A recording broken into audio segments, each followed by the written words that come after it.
Politics आ रहे हैं। तो ये बिल्कुल भी जो है वो अच्छा नहीं है। दूसरी जो चीज़ मैंने देखी है वो मैं आपके साथ शेयर करता हूँ मरियम नवाज़ वाले की।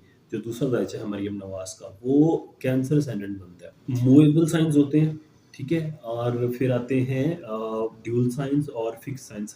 मैंने 3 कैटेगरीज़ बताई हैं जो एस्ट्रोलॉजी पढ़ते हैं उनको पता है मूवेबल और फिक्स्ड में क्या-क्या इनमें डिफरेंस है और उसमें क्या होता है। अच्छा, ये जो ऑथ लिया गया ना, ये लिया गया है मूवेबल में।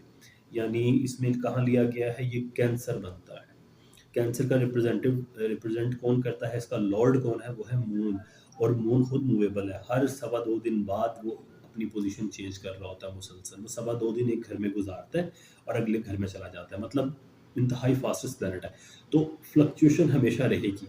एक चीज़ ये है, ये कभी भी गवर्नमेंट स्टेबल नहीं होगी। ये गवर्नमेंट जो है ये ऊपर-नीचे होती रहेगी मुसलसल कंटीन्यूअसली। आप देखेंगे, आपको लगेगा अब गई, अब गई, अब गई।